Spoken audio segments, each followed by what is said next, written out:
En la época actual, el fraude en el sector bancario se ha convertido en uno de los dolores de cabeza más grandes, ya que pasó de ser un fenómeno local, y muchas veces muy local y manejable, a un fenómeno regional o global, con repercusiones reputacionales sin precedente.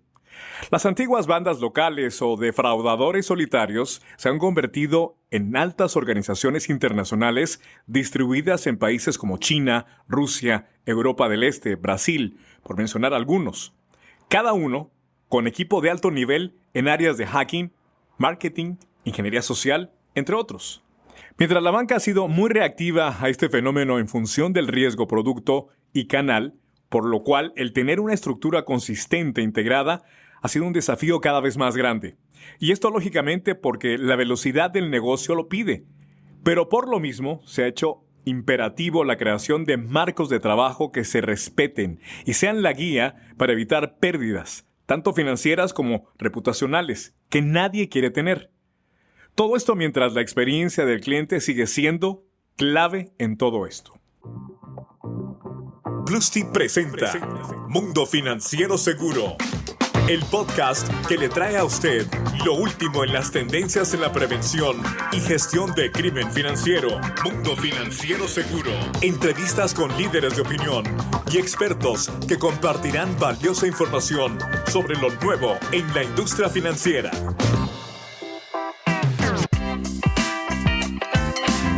Según las estadísticas de Have I Been Pwned, existen más de 11.400 millones de cuentas comprometidas en Internet. Datos que pueden ser accedidos con un simple clic de distancia y que revelan desde usuarios, contraseñas, hasta tarjeta de crédito. Es suficiente usar solo un factor de autenticación como el usuario o la contraseña. Este es el tema sobre el que hablaremos con expertos. ¿Cómo están? Soy Juan José Ríos. Bienvenidos. Gracias por acompañarnos. En esta ocasión nos acompaña Marta Leuro Villamarín. Ella es la VP Customer Success and Consulting en Plusty. Marta cuenta con una trayectoria de más de 25 años de experiencia en el sector financiero. Fungió como CISO del grupo BBVA en Colombia. Ella es una profesional con amplio conocimiento en el ecosistema financiero, así como de sus amenazas existentes y emergentes.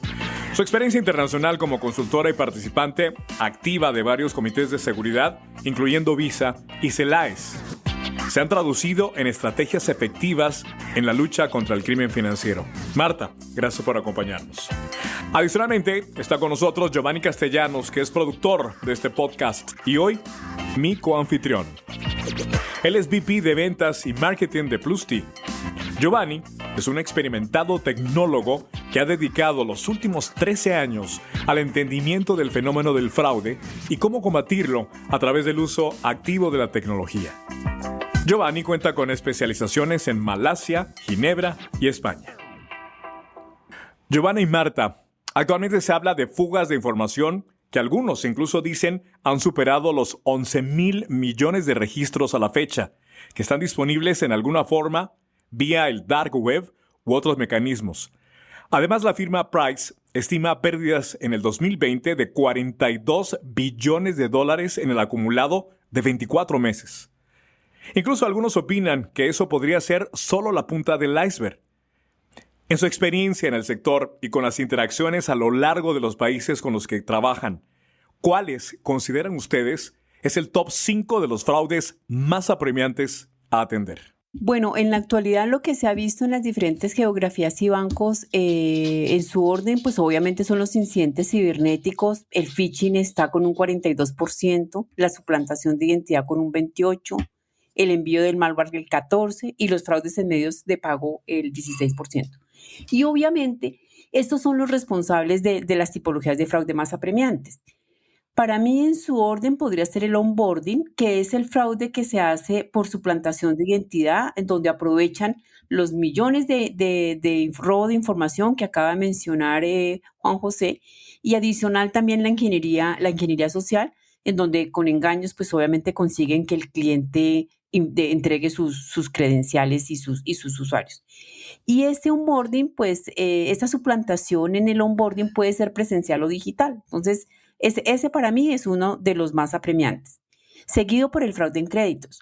Y el fraude en créditos no solamente utiliza la tipología de onboarding que acabo de describir, que no es otra cosa que pedir un crédito a nombre de otra persona, sino que también fabrican la identidad, es el famoso fraude conocido como identidad sintética, y es que efectivamente desde cero crean una identidad de una persona y falsificando todos los reportes del buró de crédito de las diferentes centrales de información de los países, pues obviamente vuelven atractivo ese buró para que este cliente se haga acreedor a un crédito que va a ser impago y que lo más probable es que nunca sume en las estadísticas de fraude, sino que se queden ahí como una cartera vencida.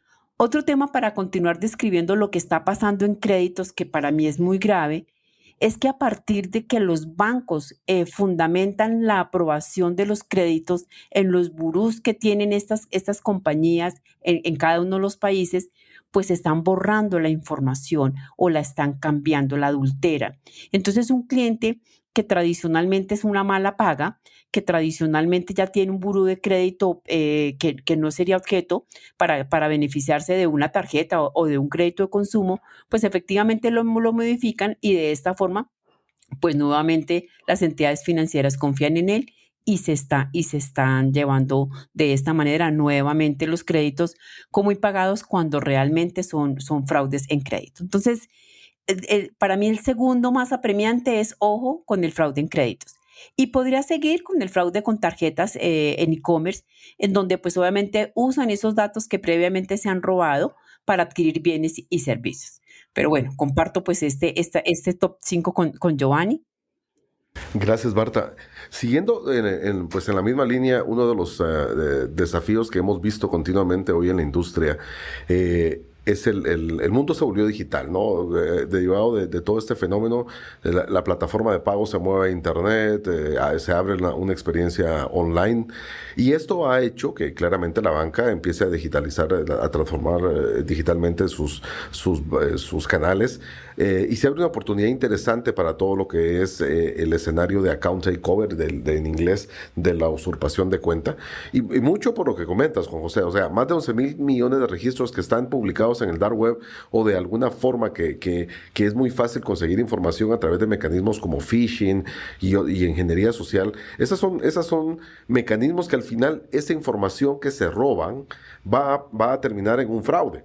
El fraude más común es la usurpación de cuenta, donde yo logro agenciarme de las credenciales de las personas, usuario y password, e inclusive de características de temas biométricos. Hemos escuchado en países que registran huellas digitales en un momento que le hacen ingeniería social a las personas para que la huella quede registrada, o inclusive su rostro para poder hacer transacciones de alto riesgo. Entonces, lo que ocurre es que claramente ahí es donde es como que la mina de oro, ¿no? Porque al tener yo acceso a la banca por internet y hacer esta usurpación de cuentas, claramente yo tengo la capacidad de poder robarme la plata directamente, y básicamente eso se traduce en transferencias inusuales, claramente, a cuentas probablemente recién aperturadas, o cuentas que habían estado durmientes, como le llaman en unos países, o por otro lado, pagos de servicios o pagos de impuestos. Entonces, al final, es sacarte la plata del banco, o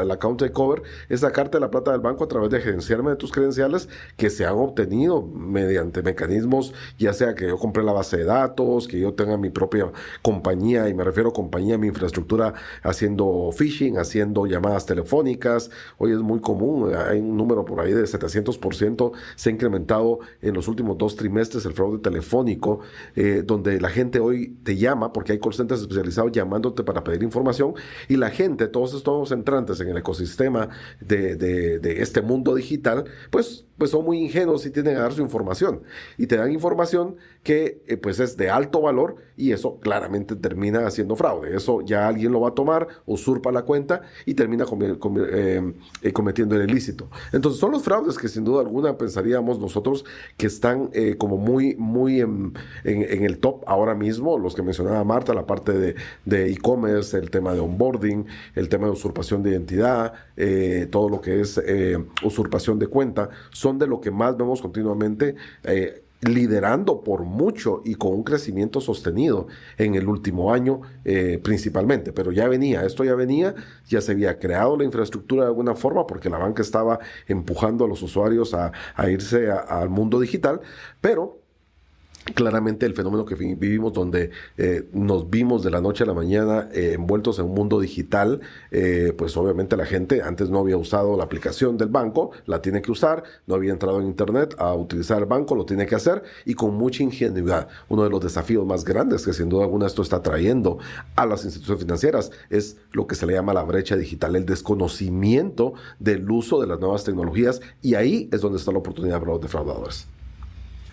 Giovanni, el tema que hoy trataremos es cómo un acercamiento multicapas puede apoyar como un marco de trabajo resiliente para la industria bancaria, pero en especial facilitar los objetivos, tanto de las unidades de prevención de fraude como el cumplimiento de los objetivos de negocio de las instituciones financieras. Dentro de este contexto, me gustaría que iniciemos definiendo qué es lo que se entiende por un sistema de prevención multicapas. Listo, Juan José, gracias. Mira, es muy sencillo de describirlo y entenderlo, y es una buena práctica de la industria. Básicamente, un sistema multicapas se basa en 5 capas propuestas para lo que es un tema de seguridad integral. Y a continuación les describiré cada una de ellas. La primera capa está clasificada como el endpoint, o sea, el punto final. Vamos a llamarla el dispositivo. Y con esto es importante porque la connotación dispositivo, todos pensamos en el celular, el iPad o nuestra computadora. Eso es lo que típicamente hoy la masa está utilizando, o estamos utilizando. Usamos el celular porque hoy en día se ha convertido en una extensión de nuestra vida, de lo que hacemos hoy en día. Entonces, eso es lo que todos pensamos. El dispositivo, el celular, o iPad, o lo que fuera. Entonces, pero realmente en el ecosistema financiero hay otros endpoints que típicamente son manejados por el sistema financiero. Con esto estoy hablando de los ATMs o cajeros automáticos, estoy hablando de los POS, estoy hablando de equipo especializado que se utiliza para operaciones con agentes bancarios, digamos, para este proceso de bancarización que se dio hace algunos años, donde se convirtió a pequeñas tiendas o establecimientos en agentes bancarios que podían hacer transacciones pues operaciones de bajo riesgo. Allí también hay un dispositivo involucrado. Entonces, cuando hablamos del endpoint, estamos hablando realmente de un espectro muy amplio de dispositivos. Pero bueno, vamos a regresar al tema del endpoint que todos creemos que es el endpoint, el celular como tal. Entonces, esa es la primera capa que la propuesta multicapas propone atender.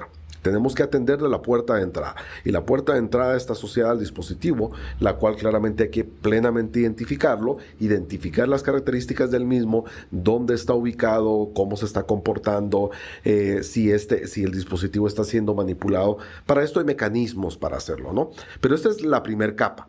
Y muchos, pues lamentablemente, se quedan en esa capa. La segunda capa ya es una capa que viene como un complemento y está más orientado a lo que es la navegación, todo lo que tiene que ver con el análisis de la sesión, cómo me estoy comportando yo adentro de la sesión. ¿Por qué? Porque dentro de este mundo de fraude, los equipos que atacan al usuario final, como lo mencionabas muy bien en la introducción, son equipos altamente especializados que tienen capacidades inclusive de controlar los dispositivos de manera remota a través de lo que se conoce como RATs o Remote Access Trojans, que es básicamente código que se ha incrustado en nuestra máquina o en nuestro dispositivo y que les permite a estas bandas poder tener control total de tu dispositivo en línea. Entonces, esta segunda capa, lo interesante es que me permite entender cómo me estoy manejando, qué tan usual es, cómo muevo el mouse, cómo me manejo entre los campos que estoy utilizando, qué tan rápido escribo. Todo ese tipo de cosas está asociado a la navegación como tal. Hay otras características. De hecho, entre la capa 1 y 2 hay muchas variables. Hoy en día estamos hablando que probablemente un sistema promedio un promedio de defensa básico acá va a estar capturando entre 100 y 150 variables para identificar estos dos elementos. La tercera capa estamos hablando de lo que tiene que ver con el canal, el monitoreo del usuario en ese canal. Típicamente hoy estamos pensando en el Internet.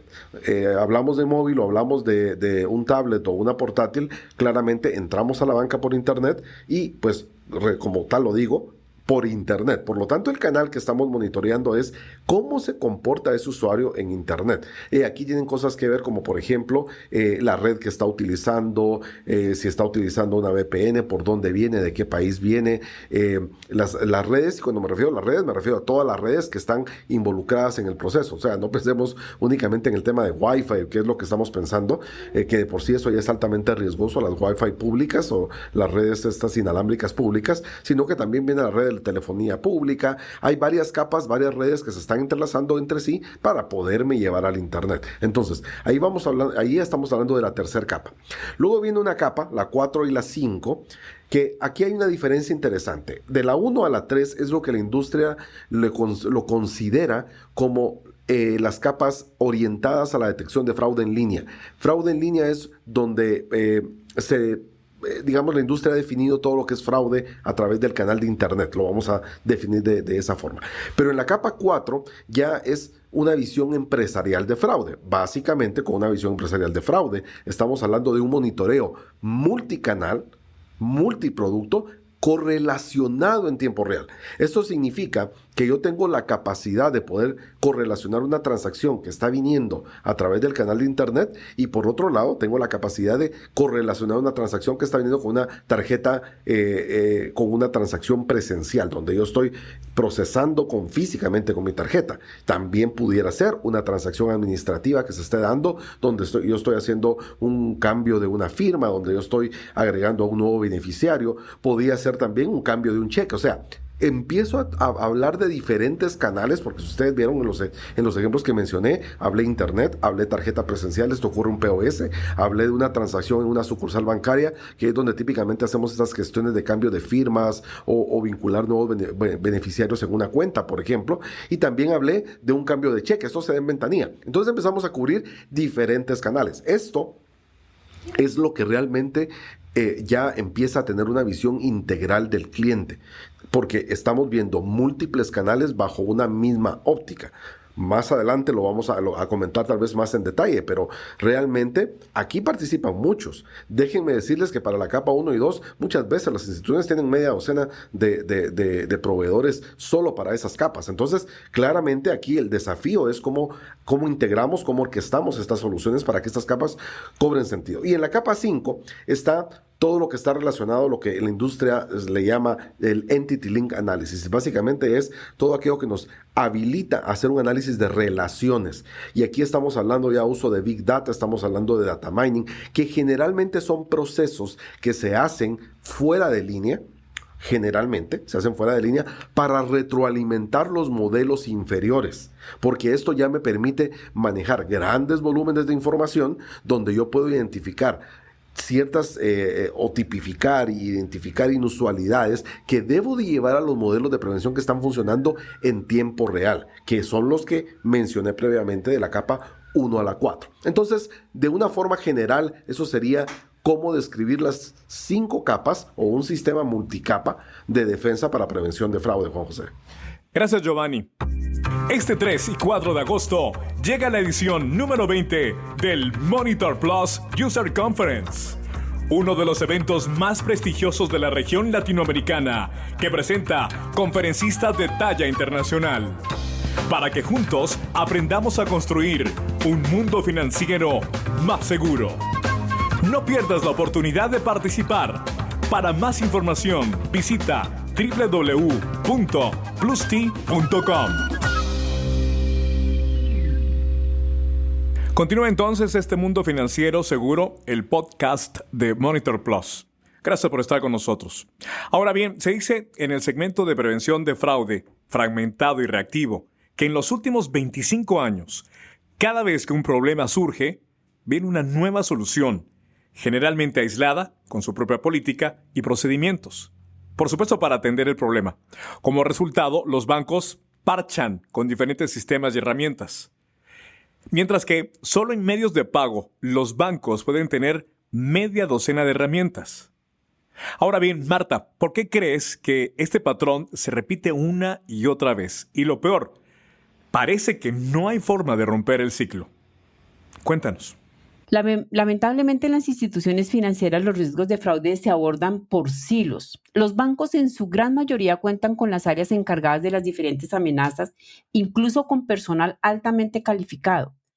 Pero para mi gusto no hay cohesión entre las mismas. Entonces, cada uno gestiona los riesgos que va viendo, las amenazas que va teniendo, sin que el otro esté enterado de lo que está haciendo y no se tiene en cuenta que lo que está pasando, por ejemplo, en el área de ciberseguridad, la amenaza que están acabando de descubrir, pues efectivamente para monetizarla se hace a través de un fraude, que esta información podría ser útil, por ejemplo, para las áreas de fraude.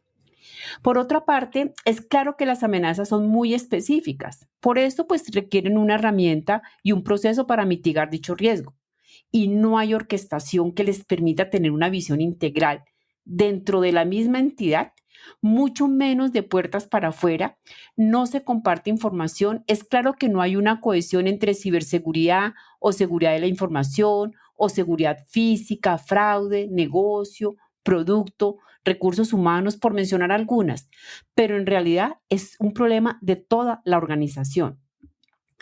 Es muy común que las entidades en general no haya un área de investigación de amenazas, que esto les permitiera anticiparse a futuras amenazas, por lo cual siempre estarán reaccionando a los ataques que tristemente se hubieran podido anticiparse si compartiéramos información.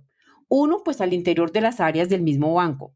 Segundo, compartiendo y socializando dentro del país donde se encuentra ubicado el banco. Tercero, de la región. Y cuarto, del mundo. Los delincuentes, esas grandes organizaciones e industrias especializadas sí que comparten mejores prácticas. Es muy común encontrar páginas free en donde publican además, por ejemplo, cómo hackear, cómo construir un número de tarjeta válido, cómo probar esa tarjeta en los diferentes comercios y cómo poder atacar al sector financiero. Lo que no sucede con los bancos. Entonces guardamos un sigilo y un secreto de cada una de las amenazas, que no se enteren. O sea, pareciera que acá el éxito de la estrategia antifraude es que no se entere el otro banco, es que no se entere el ente de control, es que todo pase desapercibido, cuando en realidad si compartiéramos estas prácticas, si compartiéramos este tipo de ataques, no nos pasaría. Y mire que con la salud nos pasó exactamente lo mismo, ¿verdad? Si de pronto hubiéramos tomado acciones, la mayoría de países, sobre todo de Latinoamérica o de América, por decirlo así, cuando en China empezaron a hablar de toda esta problemática, pues seguramente hubiéramos evitado tanta propagación del virus y tanta muerte. Pero no, lo veíamos como algo muy lejano, tal cual nos está pasando con todo ese tipo de ciberamenazas. Por eso, pues efectivamente los patrones se van a seguir repitiendo y mientras no tengamos en cuenta que definitivamente si nos unimos podemos salir adelante, pues esto se seguirá repitiendo. Muy poco, o tardíamente, o lentamente, es algo que parece que sucede a menudo en los sistemas actuales. Típicamente proveen mecanismos reactivos, después de que las transacciones han ocurrido. Sabemos que al final esto se traduce en pérdidas y una mala experiencia para el cliente. Eso sin mencionar el encarecimiento del costo operativo. Ahora bien, Giovanni, ¿por qué crees que esto sigue predominando? ¿O si has visto que esta tendencia ha cambiado en los últimos años?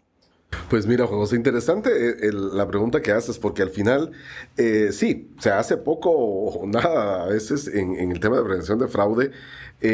Lamentablemente, me parece a mí que las unidades de prevención de fraude y el gerente de la unidad de prevención de fraude tiene que asumir un liderazgo más protagónico en todo este escenario.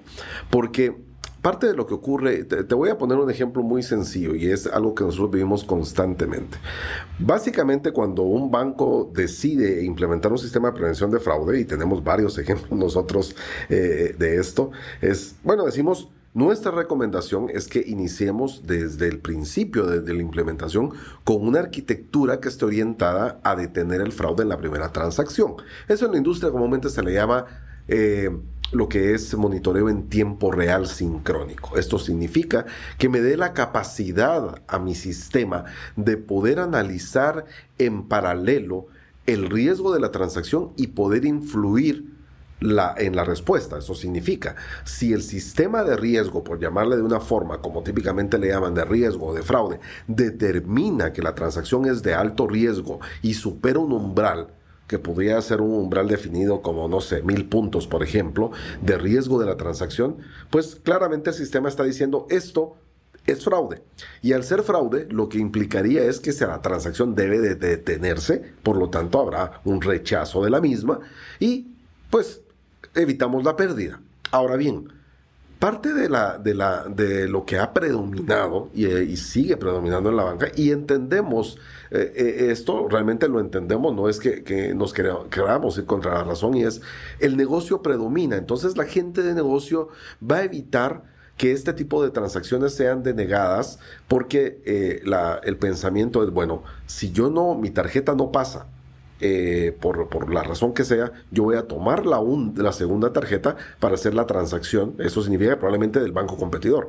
Estamos de acuerdo, o sea, eso es claramente. Pero cuando estamos hablando de un sistema de prevención de fraude en tiempo real, estamos hablando de claramente un proceso de aprendizaje y de afinamiento que me va a llevar, o sea, hay una curva que me va a llevar a que cuando yo tenga un nivel de detección muy certero, donde yo tenga mi modelo muy bien afinado, puedo empezar a hacer este tipo de gestión. No tiene que ser necesariamente desde el inicio, aunque claramente hay casos de uso donde a todas luces se sabe que que lo que está ocurriendo es un fraude. Ahora, pongo esto como ejemplo porque este simple, y entre comillas simple hecho de que la banca debe de acelerar su adopción de prevención de fraude a tiempo real sincrónico nos ha tomado grandes esfuerzos. Y cuando me refiero a grandes esfuerzos es, hoy en día se estima que alrededor del 30% de la banca a nivel mundial realmente analiza transacciones en tiempo real. ¿Qué significa? Que el restante 70% lo hace lo que se le llama en la industria cercano al tiempo real. Esto lo que significa es que básicamente la transacción ya pasó. O sea, la transacción fue autorizada, probablemente era fraude, pero como el análisis es posterior o post-mortem, como le llaman, pues la transacción ya pasó y el fraude ya fue cometido, y lo que yo puedo hacer es tomar medidas correctivas después de que eso ocurrió. Parte del fenómeno que con todo esto, este tema de información, de los millones de registros, de miles de millones de registros que mencionabas al principio, muchos pues son datos de tarjeta y tarjetas que están completamente funcionales. ¿Esto qué significa? Que el defraudador va a tratar, si él compró un lote de tarjetas Black o la tarjeta que haya comprado, el defraudador va a tratar de sacar la mayor ventaja de esas tarjetas de entrada. Eso significa tratar de golpear la tarjeta con el monto más fuerte de entrada, que generalmente no solo va a ser muy fuerte y va a ser muy veloz. ¿Por qué? Porque ellos quieren sacar un retorno de su inversión. Entonces, con este simple hecho de que la banca debe de pensar en tiempo real, ha sido un esfuerzo importante. Ahora, cuando hablamos del mundo de transferencias, todo lo que son procesos ACH, que generalmente los terminamos haciendo por la banca digital, es exactamente el mismo fenómeno. Ahora, acá tenemos una ventaja y nosotros recomendamos mucho a nuestros clientes cuando se dan este tipo de proyectos es iniciar en tiempo real. A diferencia de la tarjeta de crédito, aquí no hay la famosa penalización de las franquicias o el tema de los índices de denegación, que las franquicias, léase marcas como Mastercard, Visa y todas estas, penalizan a los bancos por los índices de rechazo que puedan haber. Entonces, entendemos y eso es parte del fenómeno. Pero en la banca por internet, en transacciones de transferencias o de pagos, no necesariamente existe esa regla. Claramente el cliente va a querer que su transacción sea rápida, que sea segura y que sea confiable. Eso estamos claros. Pero el punto es, si yo en una banca por internet me voy a tomar un segundo adicional para hacer una evaluación que potencialmente detenga miles de dólares o millones de dólares, porque si estoy hablando de una transferencia SWIFT, por ejemplo, una transferencia SWIFT puede contener millones de dólares en una transacción sola. Entonces, todo eso son riesgos importantes, por lo tanto debe estar en línea. Entonces, al final el mensaje, Juan José, es: sí se ha hecho poco y lo vemos nosotros que sigue latente la resistencia a irse a tiempo real. ¿Por qué? Porque dicen, bueno, el negocio, porque el esfuerzo es mayor, porque esto, hay razones, hay muchas razones, las cuales en algunas serán entendibles. Pero algo que sin duda alguna la banca tiene que terminar aceptando es que hay que evitar la pérdida, sin duda alguna, pero hay que hacer que esa pérdida se reduzca, porque es parte de contribuir al negocio, pero por otro lado hay una pérdida que no es cuantificable y es la pérdida reputacional, y eso está ligado con la experiencia del cliente, y esa pérdida, cuando alguien pierde su reputación porque es un banco donde se comete fraude, eso es algo muy difícil de reparar. Entonces sí es importante que eso cambie para poder salir de ese poco o nada en que estamos en este momento. José. Muy interesante, Giovanni. Ahora, las mejores prácticas en la industria están sugiriendo un acercamiento multicapa en la prevención del fraude. ¿Podrías describirnos con más detalle esto? Y principalmente para tomarlo en cuenta y consideración, por supuesto, como un marco de trabajo que es altamente recomendado a nivel institucional. Gracias, Juan José. Aquí hay un tema interesante y es el siguiente. Como mencionábamos anteriormente, en un sistema multicapas se consideran las 5 capas, donde hablábamos del endpoint, donde hablábamos de todo lo que es la capa 2 de navegación o análisis de sesión, el comportamiento de la sesión. La capa 3, donde hablábamos del monitoreo del comportamiento del cliente en ese canal, donde hablábamos en la capa 4, donde hacemos una correlación ya de todas las transacciones del cliente sin importar el canal donde provenga la transacción, y en la capa 5, donde nos dedicamos a identificar ya otro tipo de relaciones a nivel de explotación de datos o nivel de Big Data o Machine Learning, que pues también puede utilizarse en las capas anteriores. Pero esto con el interés ya de poder ir afinando los modelos y poder retroalimentar con los procesos de aprendizaje que típicamente esto lleva, como cualquier sistema en el mundo. Ahora bien, un tema importante acá dentro de este marco de trabajo es el siguiente. Yo creo que el fundamento es el siguiente. Primero, las capas están muy bien definidas, digamos que no vamos a inventar el agua azucarada. Ahora, tal vez la parte crítica de cada una de las capas, y Marta lo mencionaba, y creo que ya lo hemos conversado en otras oportunidades y ya salió en este podcast, es que existen muchos proveedores en este proceso. Tenemos que definir un marco de trabajo, pero el marco de trabajo, el fundamento del marco de trabajo es que sin importar el proveedor que esté atendiendo la capa de protección, ya sea la 1, la 2, la 3, la 4, lo que fuera, esos proveedores deben de estar integrados, deben de estar orquestados. ¿Por qué? Porque al final, si yo tengo 6 proveedores, y es muy común, créanme, que para temas de monitorear el endpoint o la navegación encontremos múltiples proveedores viendo la parte de autenticación, viendo la parte de lo que es el tema de análisis de comportamiento biométrico. Todos esos proveedores son totalmente independientes y claramente cada uno de ellos tiene pues obviamente su foco en lo que está haciendo y pues tienen no solo su enfoque, sino que son buenos en lo que hacen. Ahora, el tema es que yo tengo que aprovechar esa inteligencia para poderla correlacionar, porque al final lo que terminamos teniendo es lo que Marta mencionaba hace unos minutos, y era, tenemos silos de información o silos de fraude. ¿Por qué? Porque nos encontramos muy común, pero créanme, y de manera recurrente, que la gente de seguridad de información tomó control de lo que es la parte del endpoint y el canal de internet, porque obviamente ellos son los responsables. Hablamos de seguridad de la información y claramente pensamos, bueno, eso lo tiene que ver el CISO y compañía. Y el CISO y compañía vienen y compran una herramienta para poder defender el canal. Y la gente de fraude transaccional, mal llamada fraude transaccional, y en un momento aclaro por qué, pues está en su mundo transaccional, preocupada de las transacciones, que los montos de la tarjeta, que dónde ocurrió, que si es usual para el cliente o no, que transfiera esa cuenta o que esa tarjeta, N cosas, ¿sí? Además, ellos también están apoyados en múltiples herramientas de monitoreo transaccional, herramientas que proporcionan las franquicias, herramientas que proporcionan terceros. ellos tienen también su propio set de herramientas. Pero dentro de ellos muchas veces no se hablan. ¿Y qué es lo que ocurre acá? Que la gente de seguridad de la información está tomando control y protegiendo con las herramientas que ellos consideraron técnicamente adecuadas para hacer la defensa de la capa 1 y de la 2, por ejemplo, o la capa 1 a la 3. Pero se olvidaron de la parte transaccional. Y luego llegan con la gente de transaccional y le dicen, mira, nosotros adquirimos esta herramienta, aquí está, es tu responsabilidad. ¿Por qué? Porque el fraude nadie quiere cargar con él, ¿sí? Al final, en esa foto no quiere salir nadie. Y ese es el problema. Que parte del marco de trabajo debe de ser, sin importar la herramienta que yo esté adquiriendo, porque no vamos a decir que una herramienta lo resuelve todo, ¿sí?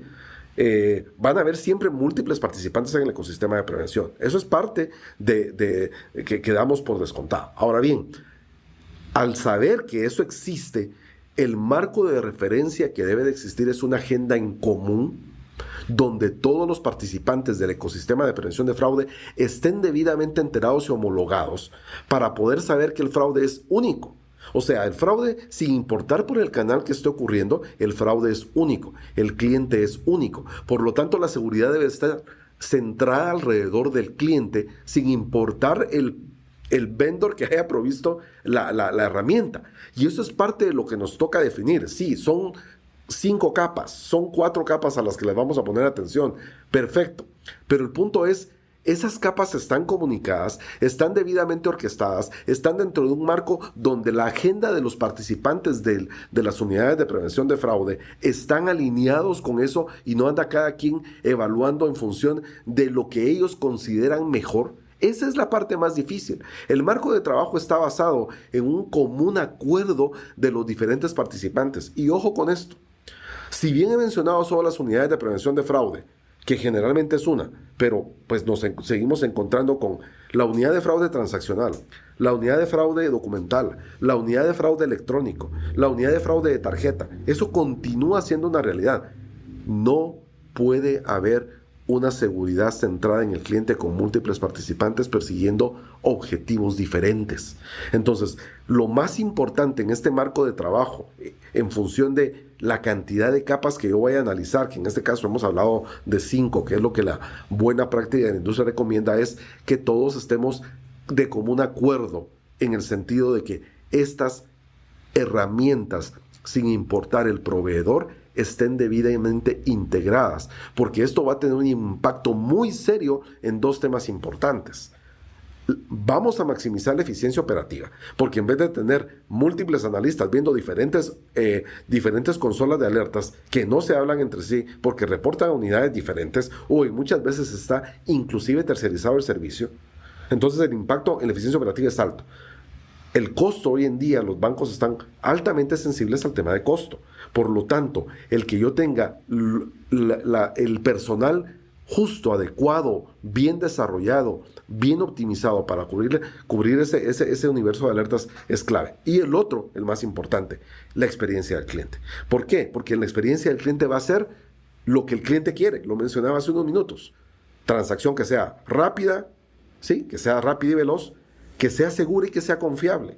Porque al final en todo eso se traduce la experiencia del cliente. El cliente quiere sentir que su transacción es expedita, pero que es menos invasiva, que él va a transaccionar rápida y velozmente. Se ha puesto de moda el término frictionless. Todos los que vienen a nosotros viendo una solución de fraude usan esa palabra. Y casi que me referiría al 100% de los clientes. Dicen, nos interesa que el sistema de prevención de fraude sea frictionless, o sea, sin fricción, en buen español.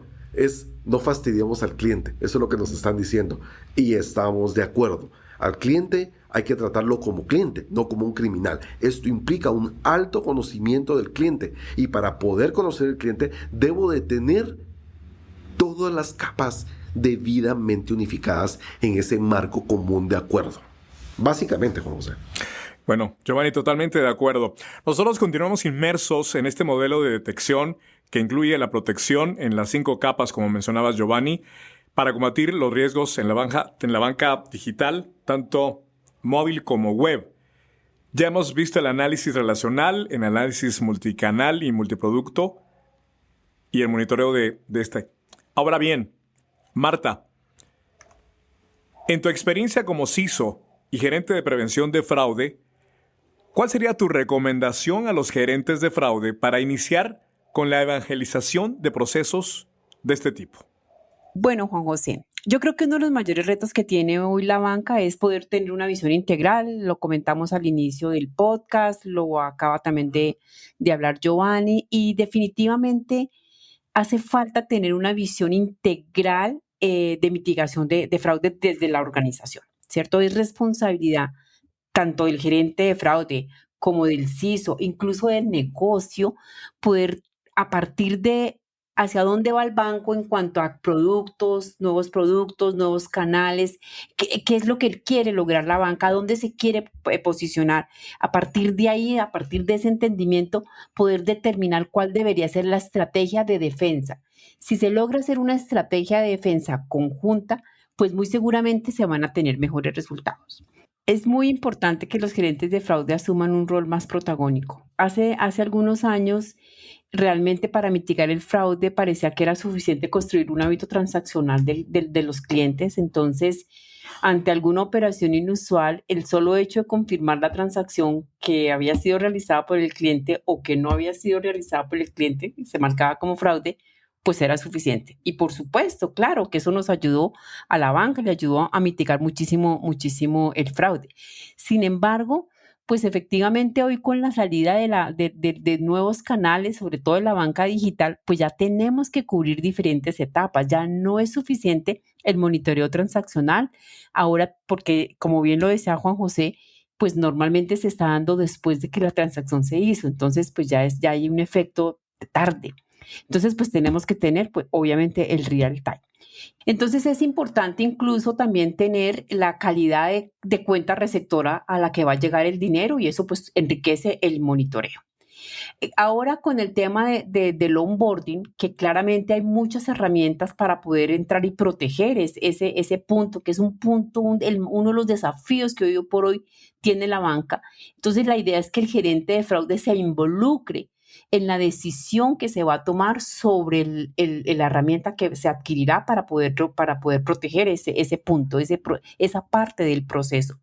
No para poder inferir en que si es esta o la otra, sino para poder conocer cada una de esas herramientas, qué tipo de información, qué datos le puede suministrar que pueda convertirse en información inteligente y que ayuden a mitigar el riesgo de fraude, que les pueda anticipar a las personas de fraude en poder identificar si desde ahí ya están haciendo un onboarding que no corresponde, poder identificar las IPs, poder identificar los móviles por donde se están intentando hacer ese tipo de fraude.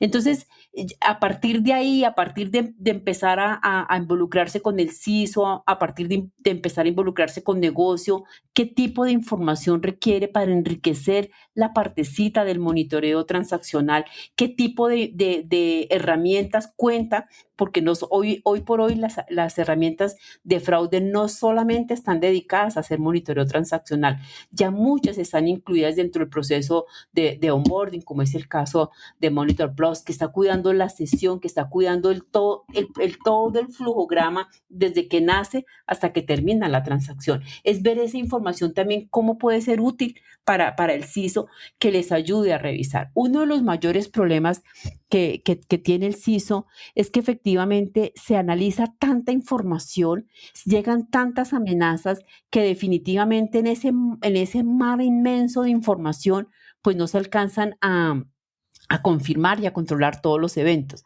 que puedan ver en prevención de fraude que estas áreas le pueden poner lo que llamaríamos ojos, nariz y boca, es decir, una cara, el dato de un cliente, el número de tarjeta, el ID del cliente.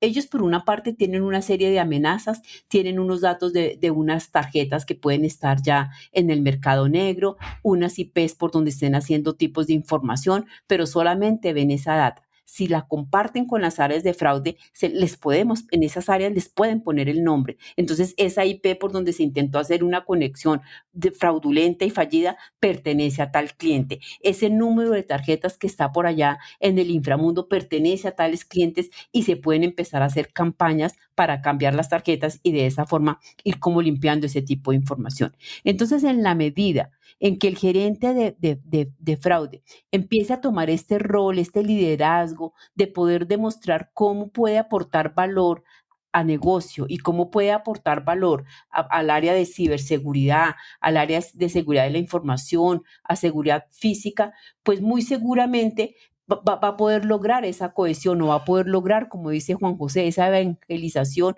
y para que estos procesos no se sigan manejando como silos. Muy bien, sin duda estamos en tiempos desafiantes. Ahora Marta y también Giovanni, vamos a vivir y tenemos que afrontar grandes cambios que trae la transformación digital y un crecimiento en la inclusión bancaria.